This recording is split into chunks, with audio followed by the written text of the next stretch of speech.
यार मेरे से बात करो, मैं इनसे बात इनसे भी बात, अच्छा कश्मीर की बात जरा फिर सुनो। उसके बाद जब आप अल्लाह के ऊपर छोड़ेंगे ना कि अल्लाह ही सब कुछ है, ठीक है कश्मीर काम भी कोई नहीं, गाली कोई तो नहीं। छोड़े ना, फिर क्यों नहीं छोड़ रहे? ये पांडुओं ने छोड़ना ना, अच्छा। मेरे पास मुझे एक हफ्ते का वजीर आजम बनाओ, ठीक है, कश्मीर आ जाएगा। आ जाएगा।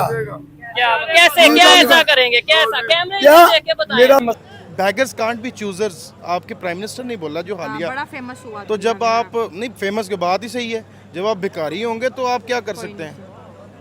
सही बात है। सेल्फ स्टीम ही नहीं है आपके अंदर तो आप अपने फैसले ही नहीं खुद कर सकते। जब फैसले खुद नहीं कर सकते तो लोग इम्प्लीमेंट तो करेंगे, लोग आपके ऊपर सैंक्शंस भी लगाएंगे। ब्रिटिश गवर्नमेंट ने ईस्ट इंडिया कंपनी से पूरा हिंदुस्तान मुसलमानों से लिया था, पूरा ये मुसलमानों की पूरा हुकूमत थी। मुसलमान। ठीक हो गया, आखिरी मुगल बादशाह बहादुर शाह जफर जो था, ठीक है वो जो 1857 की वार है उसमें वो हमसे छीना गया है। ठीक तो है। चाहिए था कि ये वापस भी हमें दे के जाते, नहीं तो ये हमें जो ये थोड़ा सा दे दिया ठीक है, और बाकी हिंदुस्तान वो हिंदुओं को दीगर को दे दिया। ये सारा नहीं तो हिंदुस्तान उधर हमारा है, सिर्फ कश्मीर नहीं। हिंदू ज्यादा रहते हैं या मुसलमान ज्यादा रहते हैं? इंडिया वालों को भी पता चल गया कि ये एक जाली गवर्नमेंट बनी हुई है जो कि फॉर्म 47 के थ्रू आई हुई है। अब उनको भी पता है एक जाली गवर्नमेंट आई हुई है तो उसकी कोई वैल्यू ही नहीं है, उनके पीछे अवाम भी नहीं है। तो अब इंटरनेशनल जो क़ुव्वतें हैं उनको भी पता है भारत तो वैसे भी हमें चारा तक नहीं डालता, चारा नहीं डालता। तो अब उनको पहली बात तो ये है कि उनको इनवाइट ही नहीं करना चाहिए था। दोस्तों कैसा लगा आपको इन सब का रिएक्शन? एक तरफ तो हम इंडियन लोग परेशान हैं कि हमारी जो हिस्ट्री है इसमें कितना छेड़छाड़ किया गया है, टेक्स्ट बुक वगैरह में क्या लिखाया गया है कि मुगलों का क्या है चल रहा है सिस्टम और मतलब वो तो ठीक है, लेकिन इनका जो हिस्ट्री जो पढ़ने का तरीका है, इनका जो मुतालिया पाकिस्तान वगैरह जो इनकी जो किताबें हैं वो तो साला एक और ही लेवल पे चल रहा है। इनका जो कहना है कि सिर्फ दुनिया में सिर्फ इस्लाम ही था, इस्लाम को छोड़कर कुछ था ही नहीं। ये तो 1000 साल तक का मतलब ये तो 1000 साल तक का ही ये बता सकते हैं, उसके पहले का तो इनको पता है भी नहीं। जिन लोगों की पतलूनी उतारी गई थी वहाँ पर वो क्यों नहीं दिखाते लोग?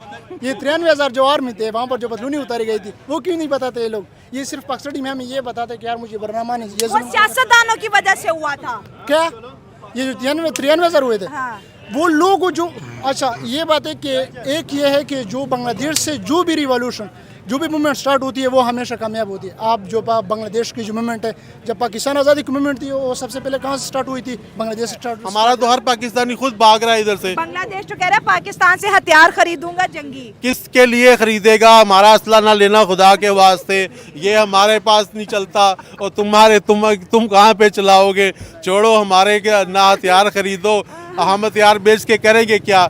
अगर हथियार हमसे खरीद भी लेगा हमें क्या मिलेगा?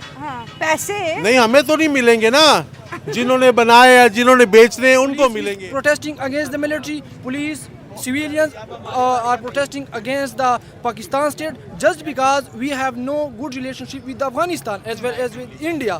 तो जब तक आप डिप्लोमेसी भी बिलीव नहीं करेंगे आप स्टेट को कभी अभी आगे नहीं ले जा सकते, क्योंकि diplomacy is the crucial factor to become a prosperous and to become a peaceful state. आप लोगों ने देखा इनका रिएक्शन कैसा था? क्या ये खुशी मना रहे हैं, क्या ये बहुत ज़्यादा दुखी हैं, या फिर इनका सिचुएशन क्या है? मतलब ये एक तरफ तो कहते हैं कि इनकी हालत बहुत ही ख़राब है, पाकिस्तान में ना खाने को है ना कुछ करने को है, बिजली के बिल इतने ज़्यादा आ गए हैं, जितना इनकम है उससे ज़्यादा बिल भर रहे हैं। तो ये कहाँ से भर रहे हैं? ये पैसा आ कहाँ से रहा है? क्या ये हमारे बारे में डिस्कस कर करके पैसा कमा रहे? लेकिन आम जो पब्लिक है जो सड़कों पे जो है जो रो रही है वो कहाँ से पैसा कमा रहे? मुझे तो ये समझ में नहीं आ रहा कि इनके तरफ ना गवर्नमेंट का वेलफेयर स्कीम चल रहा है, ना राशन पानी का कुछ जुगाड़ होता है, ना कुछ तो समझ में नहीं आ रहा। बस ये इंडिया की तारीफ़ या इंडिया से नफ़रत करके ही ये कमा ले रहे हैं। मतलब ये क्या इनका घर कैसे चल रहा है? अभी जो फिर से इनका जो ईद वगैरह आने वाला है इस पर चीज़ें महंगी हो जाएंगी। यहाँ तो दुनिया में तो से अलग चलता है ना पाकिस्तान, यहाँ पे चीज़ें महंगी हो जाती है जब इनको सस्ता करने का रहता है। तो ये मतलब इनका जो परचेजिंग पावर है ये आता कहाँ से है? मतलब ये इनका इम्प्रूव कैसे हो रहा है? ये समझ में नहीं आ रहा है।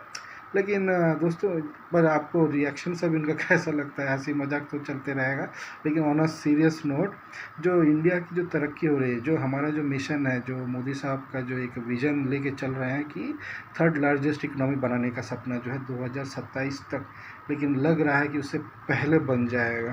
तो उसके तहत पे ये सब प्लान किया हुआ चीज़ें हो रहा है। अभी जो सेमीकंडक्टर मैन्युफैक्चरिंग प्लांट्स वगैरह जो बनेगा, जो इन्वेस्टमेंट उस पर होगा, ये उसका एक पार्ट है। और ये वो उसी के ऊपर ये डेवलपमेंट का काम वगैरह चल रहा है। अलग अलग कंट्रीज़ का विज़िट हो रहा है। आपको पता ही होगा कि मोदी साहब जो हैं वो अलग अलग कंट्रीज़ का विज़िट करते हैं।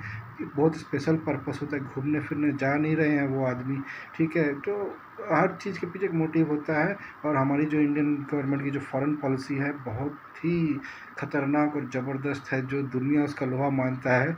और जो हमारे जो जयशंकर जी है, डॉक्टर जयशंकर जो फॉरेन मिनिस्टर है, उनका तो क्या कहना, उनसे तो कोई लगता ही नहीं है कि भाई कि कौन सा बात ये कह देगा। बहुत सार्काज़म उनका बहुत ज़बरदस्त है।